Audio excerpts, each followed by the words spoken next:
বেগম খালেদা জিয়ার বিদেহী আত্মার মাগফিরাত কামনায় জার্মানিতে গায়েবানা জানাজা অনুষ্ঠিত হয়েছে। উইটলিজ শহরের বাইতুল হামদ জামে মসজিদে এই জানাজা পড়ান ইমাম মোহাম্মদ মঈনুদ্দিন। জানাজায় অংশ নিয়ে দেশের গণতন্ত্র রক্ষায় বেগম জিয়ার ত্যাগের কথা স্মরণ করেন প্রবাসী বাংলাদেশিরা। জার্মান প্রতিনিধি মিঠু কবিরের তথ্যচিত্রে বিস্তারিত জানাচ্ছেন সামিউল শিহাব। বাংলাদেশের তিনবারের সাবেক প্রধানমন্ত্রী ও বিএনপি চেয়ারপারসন বেগম খালেদা জিয়ার ইন্তেকালে শোকের ছায়া নেমে এসেছে প্রবাসীদের মাঝেও। তার বিদেহী আত্মার মাগফিরাত কামনায় জার্মানির বাইতুল হামদ জামে মসজিদে গায়েবানা জানাজা অনুষ্ঠিত হয়েছে। এক শোকাবহ পরিবেশে জানাজার নামাজের ইমামতি করেন মসজিদের খতিব ইমাম মোহাম্মদ মঈনুদ্দিন।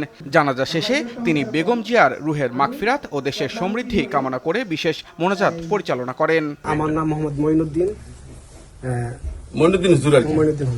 গায়েবানা জানাজায় অংশ নেন জার্মানির বিভিন্ন শহর থেকে আসা অনেক প্রবাসী বাংলাদেশি। দলমত নির্বিশেষে ধর্মপ্রাণ মুসলমানরা এই জানাজায় শরিক হয়ে প্রিয় নেত্রীর প্রতি তাদের শেষ শ্রদ্ধা জানান। জানাজায় বেগম জিয়ার বর্ণাঢ্য রাজনৈতিক জীবন এবং দেশের উন্নয়নে তার অবদানের কথা স্মরণ করে গভীর শোক প্রকাশ করেন প্রবাসীরা। সামিউল শিহাব, RTV।